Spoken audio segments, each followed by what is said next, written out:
মানিকচকের রামনবমীর শোভাযাত্রায় অস্ত্র উঁচিয়ে বিশৃঙ্খলা ও মুখ্যমন্ত্রী মমতা বন্দ্যোপাধ্যায়ের পোস্টার ছিঁড়ে ফেলার অভিযোগ উঠল।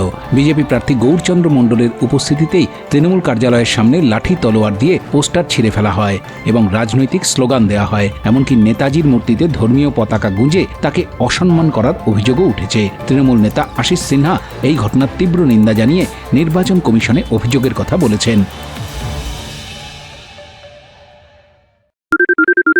সোনাক্ষী, মশলা কোথায়?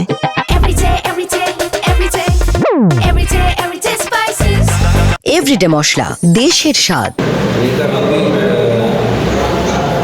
দুর্ভাগ্যজনক বিষয় যে একটা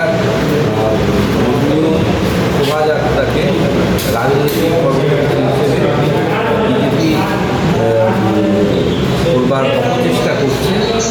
এটা কোনো স্তরের মানুষই এটাকে মেনে নেবে না।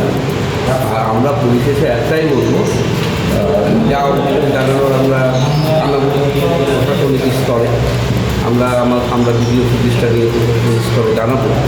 আর আমরা পরিশেষে একটাই কথা বলবো, যতই বড় হামলা আবার জিততে পারবে। অন্যদিকে বিজেপি প্রার্থী গৌরচন্দ্র মণ্ডল জানান, পোস্টার ছেড়াতে তিনি দোষের কিছু দেখছেন না।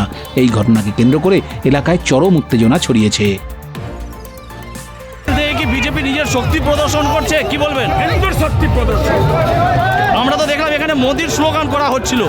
এখন কারণ গোটা ভারতবর্ষে 140 কোটি লোকের রক্ষক মোদিজি, অত মোদির স্লোগান হতে পারে প্রধানমন্ত্রীর স্লোগান। আমরা দেখলাম মুখ্যমন্ত্রীর পোস্টার ছিল রাস্তায়, সেই পোস্টার তরোয়াল দিয়ে কেটে দেওয়া হয়েছে। জানি না তো, আর মুখ্যমন্ত্রী নেই, উনি ইস্তফা দিয়েছেন, পদত্যাগ করেছেন। 4 তারিখের পরে কে মুখ্যমন্ত্রীকে করেন। মানিকচক থেকে আবু কালাম আজাদের রিপোর্ট, উত্তরবঙ্গ সংবাদ।